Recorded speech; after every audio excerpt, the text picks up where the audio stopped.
सत्यम निरंकार जन्म अद्वैत पुरखा सर्वव्यापक कल्याण मूरत परमेश्वराय नमस्तम परमेश्वराय नमस्तम परमेश्वराय नमस्तम।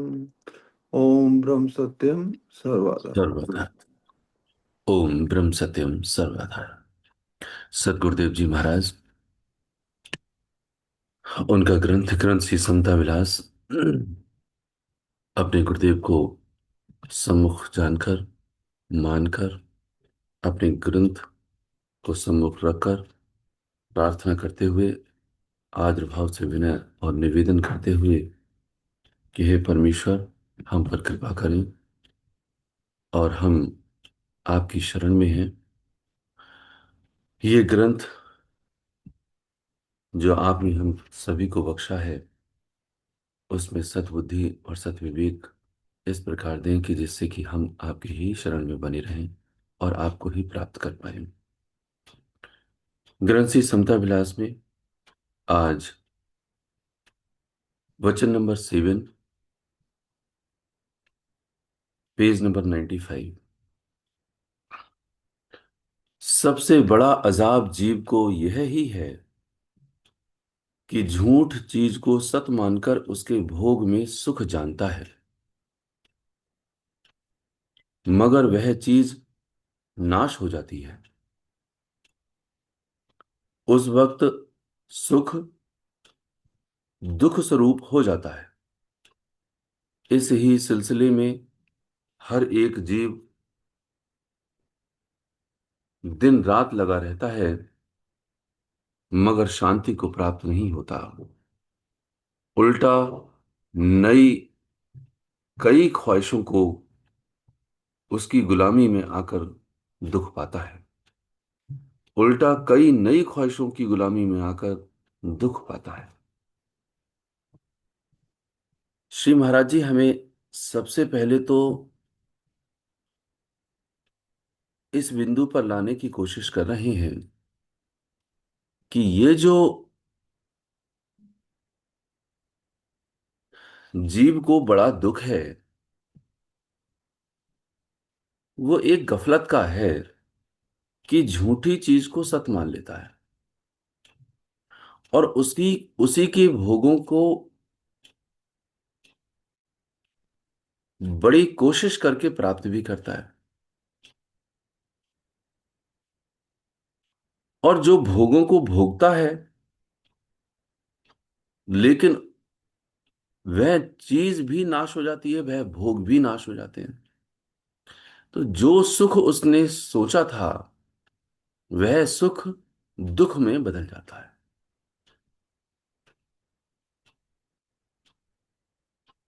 मृग मारीच का मैं जानता तो हूं, लेकिन सही मायने में हृदय से स्वीकार आज भी नहीं कर पाया कि जिस संसार में मेरी दौड़ है, मैं सारे यत्न प्रयत्न कर रहा हूं, वहां सुख है नहीं। लेकिन यत्न प्रयत्न यदि संसार में कर रहा हूं, तो वहां पर यह मान करके तो कर रहा हूं कि वहां सुख है। कर्तव्य का पालन करते हुए सुख प्रतीत नहीं होता, बल्कि केवल कर्तव्य का पालन होता है। जो सुख प्रतीत करने की अनुभूति रखते हैं, वहां पर वह उसी कोशिश को करते हैं जो कोशिश अधिकतर संसारी संसार में कर रहे हैं। लेकिन यदि सतगुरु का ज्ञान प्राप्त करके भी उसी संसार में मैंने सुख को पहले जाना और जान करके उसको पूरी तरीके से प्रयत्न करके उसको प्राप्त भी किया, तो इसका अर्थ यह है कि जिस प्रकार हिरन रेगिस्तान में यह जानता है कि वहां पानी है, लेकिन उसको यह विश्वास नहीं होता कि वहां पानी नहीं है, क्योंकि वह हिरन है।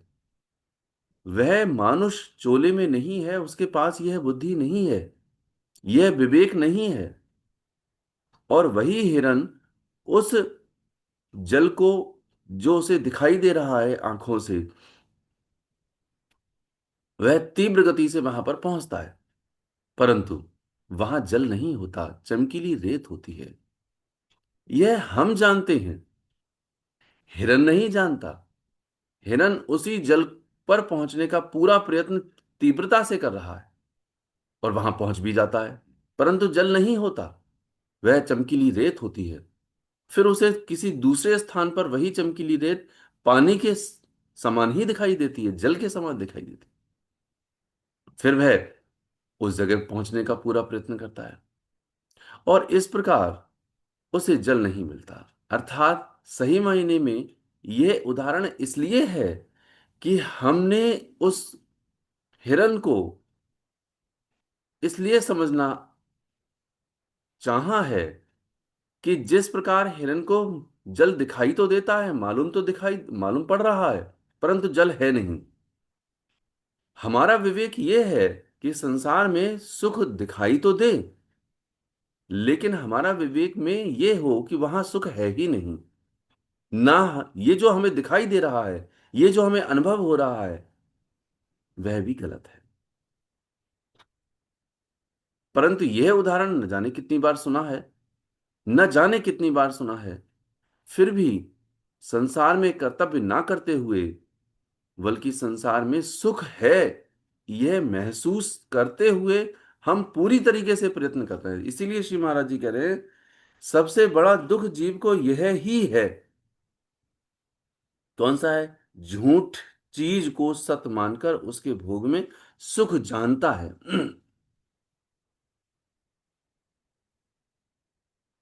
तो पूरी जो देह है मेरी, पूरा जो पूरी जो सृष्टि है,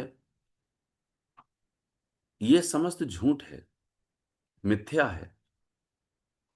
इसलिए देखो, वाणी भी आती है कि सांचे सुख को खोजते बीत गए बरख हजार।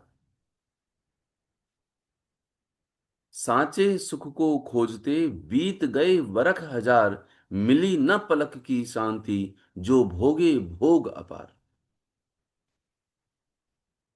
न जाने कितने सुख को हमने उसको सच्चा सुख मान लिया, और हजारों वर्षों से, आज से नहीं, हजारों वर्षों से, न जाने कितनी देहों में हमने उस सुख को खोजते खोजते खोजते खोजते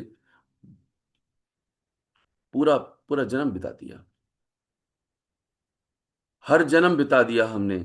लेकिन क्या कह रहे हैं, मिली ना पलक की शांति, जो भोगे भोग अपार। न जाने कितने भोगों को भोगा, लेकिन शांति हमको नहीं मिली, क्योंकि झूठे सुख को मान रहा है ना सच, इसीलिए शांति नहीं मिली।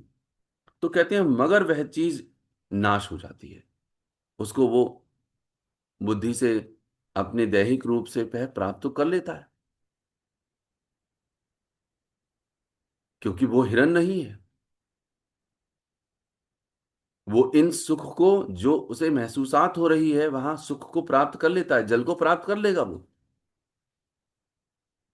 लेकिन वो जो झूठे सुख हैं, उनको प्राप्त करके जब वो भोग भोगता है, एक दिन वही चीज नाश तो होनी होनी है, वह नाश हो जाती है।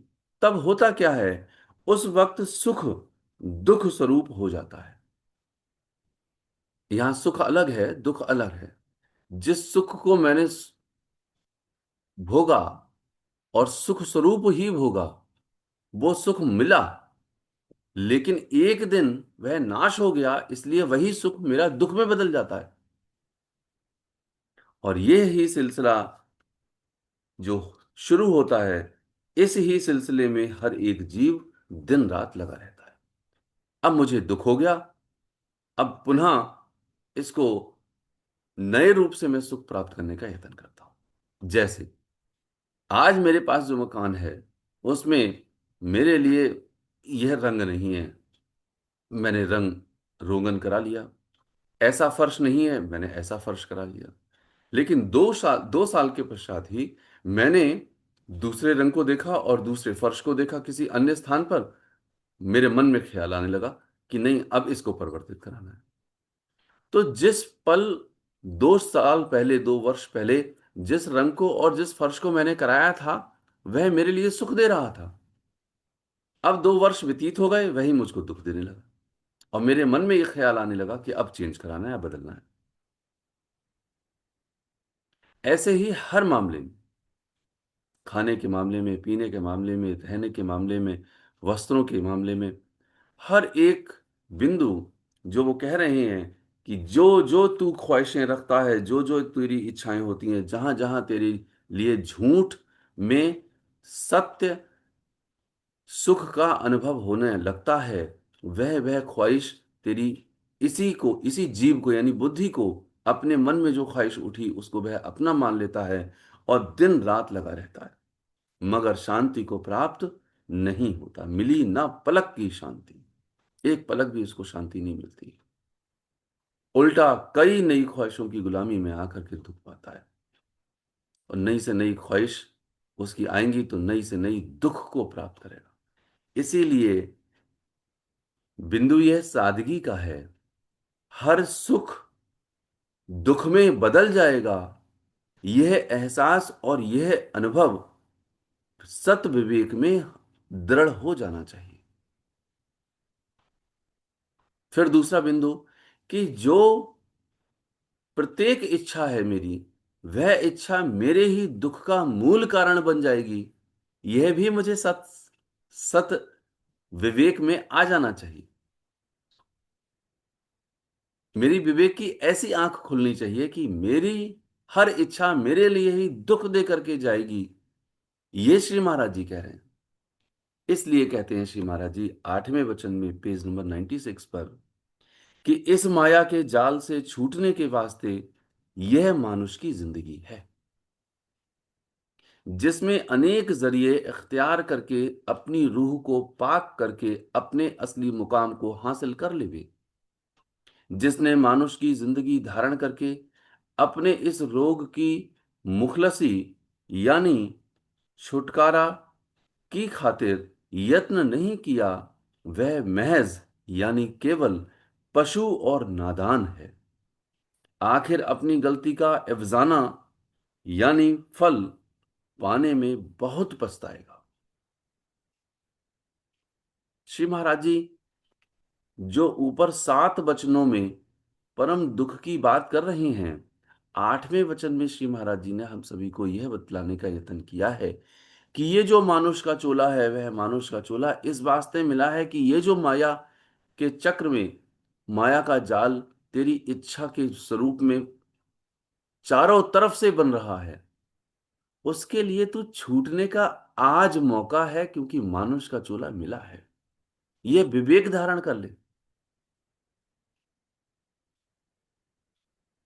तो ये जो मानुष की जिंदगी है वो इसी वास्ते है कि ये इच्छा का जो रोग है वो मेरा कम होने लगे।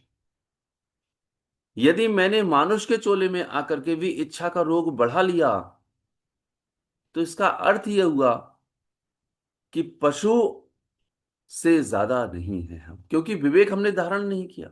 वह महज पशु है और नादान है। बिना विवेक मानुष जो होई, पशु समान जीवन सुख हुई। आज भी हम पशु की तरह अपने जीवन को व्यतीत करते रहें, अपनी नई से नई इच्छाओं को अपना मान करके हम उनके पीछे दिन रात लगे रहें, इससे क्या होगा? इससे यह होगा कि जिस रोग को छुड़ाने के वास्ते यह मानुष का चोला मिला, मैंने और ज्यादा रोग बढ़ा लिया। इसलिए कह रहे हैं जिसमें अनेक जरिए इख्तियार करके अपनी रूह को पाक करके अपने असली मुकाम को हासिल कर ले। अनेक जरिए इख्तियार कर। यहां वो बात आती है कि धर्म का रूप न जीव कोई, न मजहब और पंथ, मनगत यतन जो मुक्ति का, सो धर्म कर वांचेगा। यदि किसी के लिए अपने राम को सम्मुख रखकर उनसे उनका आदर्श के साथ उसकी पूजा कर रहा है और उसकी इच्छाएं कम हो रही हैं, वह संसार से विरक्त भी हो रहा है, तो क्या उसका गलत है वो? वह उनसे आदर्श के साथ पूजा कर रहा है उनकी। तो इसलिए कह रहे हैं अनेक जरिए इख्तियार करके अपनी रूह को पाक कर ले। तो वो जिस भी जरिए से अपनी रूह को पाक कर रहा है, जिस भी जरिए से अपनी इच्छा को कम कर रहा है, वह वो मुक्ति का रास्ता है।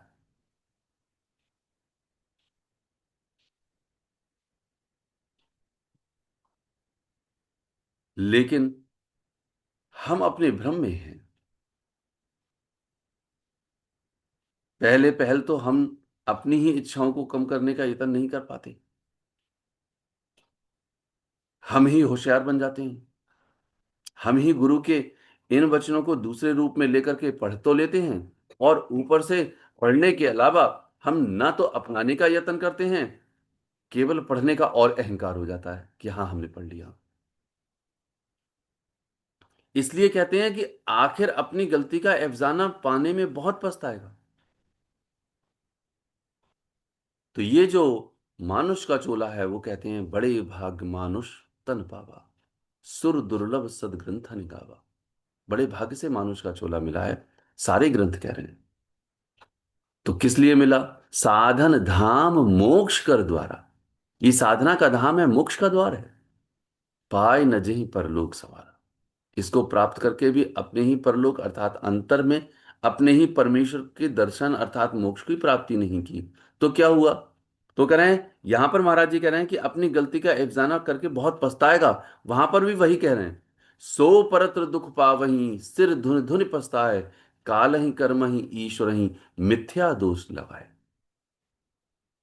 इसको प्राप्त करके भी यदि उसने परमपिता परमेश्वर की शरण नहीं प्राप्त करी, इन इच्छाओं को कम नहीं करते हुए अपने परमेश्वर की शरण में नहीं लगा, तो कहते हैं सो परत्र दुख पावहीं, वो बहुत ज्यादा दुख प्राप्त करेगा, क्योंकि उसका अफजाना मिलेगा ना उसको। और सिर धुन धुन पछताए, वहां पर सिर धुन धुन करके पछताएगा, पीटेगा अपने सिर के लिए। और किसको दोष लगाएगा? काल ही कर्म ही ईश्वर ही। काल को भी दोष लगाएगा, मेरे पास समय नहीं मिला। कर्म ही अपने कर्म को दोष लगाएगा कि मेरे साथ बहुत सारे कर्म जुड़े हुए थे, मेरे बेटे थे, बेटी थी, मेरा संसार ऐसा था, मेरा घर गृहस्थी ऐसी थी। अपने कर्मों को दोष लगाएगा। और यहां तक कि ईश्वर ही अर्थात तीसरे बिंदु पर ईश्वर को भी दोष लगा देगा, हे भगवान तूने ही मेरे लिए भजन नहीं करवाने दिया। लेकिन कह रहे मिथ्या दोष लगाए, वो मिथ्या दोष होंगे, उसके गलत दोष होंगे, वो सिर धुर धुन करके पछताएगा। इसलिए श्री महाराज जी कहते हैं कि जिसने मानुष की जिंदगी धारण करके अपने इस रोग से छुटकारा प्राप्त करने की खातिर यत्न नहीं किया, तो यत्न करें हम। दास की सभी प्रेमियों से प्रार्थना है जो बड़े ध्यान से सुन रहे हैं और बाद में भी सुनते हैं, एक बिंदु जरूर एक दिन में अपने जीवन में अपनाने की कोशिश करें हर हालत में। नहीं तो केवल ये जो पढ़न सुनन है, जो पढ़ रहे हैं और सुन रहे हैं, वह महज एक परिपाटी बन जाएगी। वह मेरी एक, जैसे नियमावली होती है, मेरा एक नियम सा बन जाएगा बस, जिसको हम डॉक्टर की भाषा में कहते हैं एडिक्शन हो जाएगा। और मेरा मन उस लेप को लगा लेगा, वो कह देगा इस चीज के लिए कि हाँ ये तो हम पढ़ते हैं, मानना नहीं है। और सब कुछ पढ़ना केवल इसलिए है जिससे कि हमारे जीवन में अमली जामा आ जाए, हम इसको अपने धारण कर लें। ये हमारा धर्म है। एक एक बिंदु एक एक दिन में जरूर अपनाने का यत्न करें। हो सकता है कि फिर से हम उसमें फेल हो जाएं, लेकिन फेल होने के बाद भी फिर से उठ खड़े हों और फिर से चलें, फिर से अपनावें। क्योंकि बचपन में यदि हमने चलना सीखा तो हमने हजारों बार गिरना, पहले गिरे हम, उसके बाद चले, एकदम नहीं चले, न जाने कितनी बार चले। और याद रखें, जो जितनी बार गिरता है परमपिता परमेश्वर उसके लिए उसकी रक्षा करते हैं। बच्चों को इतनी चोट नहीं लगती, हम अब गिर जाएं हमारे लिए ज्यादा चोट लग जाएगी। प्रौढ़ हो गए ना, इसलिए बड़े हो गए। श्री महाराज जी कहते हैं वचन नंबर 9 में कि पहले झूठी चीज को सत मान लेना और इसकी महसूसात को धारण करना, यानी महसूसात का अर्थ है अनुभूति, फिर उसकी ख्वाहिश की गिरफ्तारी में आ जाना, फिर उसकी प्राप्ति पर खुशी और गमी को महसूस करना, यह ही एक बड़ी कैद है जिसमें हर वक्त भयभीत रहता है। तमाम दुनिया इस मजबूरी में जकड़ी हुई है और अंदर से अति लाचार हो रही है। शिव महाराज जी कहते हैं कि ये कोई साधारण बात नहीं है, पूरी दुनिया इसमें अति लाचार है अंदर से, जन्म जन्मांतर का खेल है। इसलिए श्री महाराज जी ने आदरणीय प्रेमी भीमसेन ओबराय जी से कहा था, ये कहा था, तू भी रोगी है, तू अपनी रोग का इलाज कर।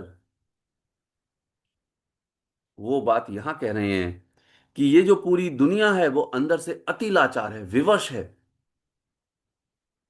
ना चाहते हुए भी न जाने कितने कर्मों को वह करने के लिए मजबूर है।